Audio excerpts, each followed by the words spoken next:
Hello guys, তো কেমন আছো তোমরা সবাই? আশা করছি সবাই খুবই ভালো আছো। তো আমিও খুবই ভালো আছি। তো আমি এখান থেকে আমার ব্লগটা শুরু করছি। আর তো দেখো, আমি ঘুম থেকে উঠে পড়েছি, আর আমার বেটুও উঠে পড়েছে, ও আমার সাথে তাড়াতাড়ি উঠে পড়েছে আজকে। তো দেখো, ঘুম থেকে উঠে তোমাদের সাথে একটু কথা বলে নিচ্ছি। তারপরে দেখো, আমরা শরবত খেয়ে একটু খাওয়ার খেয়ে তারপর দেখতে পাচ্ছি আমি রেডি হয়ে যাচ্ছি। কোথায় যাচ্ছি না, ডাক্তারের কাছে যাচ্ছি। তো তোমাদের দাদাভাই তার আগে একটু মাছ আনতে গেছিলো, তো মাছ নিয়ে এসছে। দেখো কত মাছ নিয়ে এসছে। আমি ডাক্তার দেখিয়ে এসে তো মাছটা ধুয়ে নিয়েছি। তো ধোয়ার পরে মাছের একটু ঝোল বানাবো, তো তাই সবজি কেটে নিয়েছি, আলু কেটে নিয়েছি, আদা রসুন পেঁয়াজ দিয়ে একটু ঝোল বানাবো। আর দেখো, মাছটা ভাজতে দিয়ে দিয়েছি, আর একদিকে আমার ভাতটাও হচ্ছে। তো তোমাদের সাথে আমি একটা কথা বলবো। দেখো, মানুষ ভিডিও বানায়, ঠিক আছে, তো আমিও তেমনভাবে ভিডিও বানাচ্ছি, কিন্তু তোমরা কেউ আমাকে সাপোর্ট করছো না, কেন জানি না। তো আমার ভিডিও তো কেউ দেখো না, আর তো কেউ সাপোর্ট করছো না, কেন জানি না। তো যদি আমাকে সাপোর্ট করো তাহলে আমি ভিডিও বানাবো। দেখো কত কষ্ট করে তোমাদেরকে ভিডিও দিচ্ছি, মানে সারাদিন কাজকর্ম কি করছি না করছি সব করে তুলে ধরছি, তাও দেখছি যে আমাকে কেউ সাপোর্ট করছে না। কিন্তু দেখো, আমার মতনই সেমভাবে সবাই ভিডিও করছে, সবাই সব কিছু করছে, কিন্তু সবাই সবাইকে সাপোর্ট করছে, কিন্তু আমাকে কেউ সাপোর্ট করছে না। তো তারপরে দেখো, তো আমার রান্নাবান্না হয়ে গেছে, তো বাসনপত্রগুলো ধুয়ে নিচ্ছি। তো আমি একটা কথাই বলবো, আমাকে একটু প্লিজ সাপোর্ট করো, তোমরা আমার পাশে থেকো। তোমরা পাশে না থাকলে তো আমরা এগোতে পারবো না। তো তাই বলছি, তোমরা একটু পাশে থেকো, আর আমার চ্যানেলটা একটু সাবস্ক্রাইব করে দিও, আর আমার পাশে থেকো।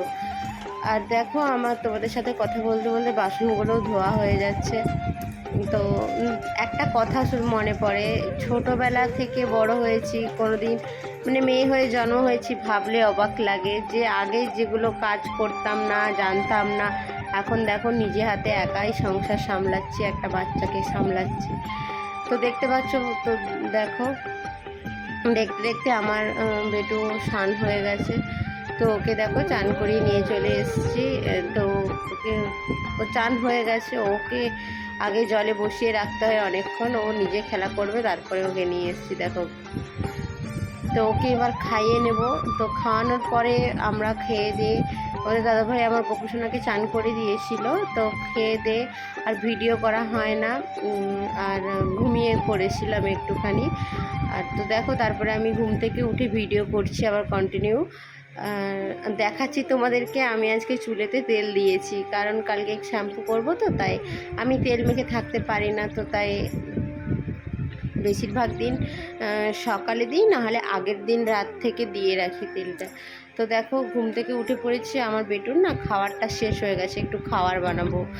তো দেখো, ওর মানে বাইরের খাবার ওকে খুব একটা আমি দিই না, তো বাড়িতেই তৈরি করেছি, মাখনা, চিড়া, ড্রাই ফ্রুটস দিয়ে ও ভেজে নিয়ে একটু ড্রাই করে তারপরে হচ্ছে মিক্সিতে ঘুরিয়ে রেখে দিই। তো ওকে বাইরের খাবার খুব একটা দেওয়া হয় না, আর আমি ওকে খুব একটা দিই না বাইরের খাবার। ও ছোটো থেকেই এসব খাবারই খায়, ও বাইরের খাবার খুব একটা খায় না। তো দেখো, কথা বলতে বলতে আমি এদিকে তোমাদেরকে দেখাচ্ছি। তো আমি ভেজে গুঁড়িয়ে নেব। তো ঠান্ডা করতে দিয়েছি। তো তারপরে সন্ধ্যাবেলায় কী খাবো, তো একটু চাউমিন বানাবো, তার জন্য গাজর, বিনস আর পেঁয়াজ, রসুন আর পেঁয়াজ আর টমেটো কেটে নিয়েছি। কাঁচা লঙ্কাটা মনে ছিল না, পরে কেটে নিয়েছি। তো দেখো, আমি এবার এতে চাউমিনটা সিদ্ধ করতে বসিয়ে দিয়েছি। সামান্য একটু নুন দিয়েছি, মানে স্বাদ মতো, যাতে মানে মিক্সড বেশি না হয়, আবার কম না হয়ে যায়। তো দেখো, হয়ে গেছে আমার সেদ্ধ। তারপর ছেঁকে নিয়েছি। তো সবজিগুলো ভেজে নিয়েছি, ভেজে নেওয়ার পরে পেঁয়াজ, টমেটো, রসুন কুচি, কাঁচা লঙ্কা দিয়ে একটু হালকা করে ভেজে নেব। ভেজে নেওয়ার পরে চাউমিনটা দিয়ে দেবো। তো তার আগে দেখো, গাজর আর বিনসটা আমি ভেজে রেখেছিলাম, আর এই দেখো আমার প্রায় হয়ে গেছে। তো এতে কী কী দিয়েছি, সস দিয়েছি। তো তারপরে খাওয়া দাওয়ার পরে সন্ধ্যাবেলায় জামা কাপড়গুলো গোছানো হয়নি, তো জামা কাপড়গুলো পাট করে নিচ্ছি। আর আমার বেটুকে দেখো কেমন বদমাশি করছে সাইড থেকে। ও ওরকমই, আর আমাকে কত হেল্প করে, আমি যেই কাজই করবো ও সেটাতেই আমাকে হেল্প করতে আসবে। আমি জিনিসপত্র গোছাচ্ছি দেখে ও জিনিসপত্র গোছাচ্ছিল। তো দেখো, যদি ভালো লাগে আমার ভিডিওটা প্লিজ আমার পাশে দেখো, আমার চ্যানেলটা সাবস্ক্রাইব করো।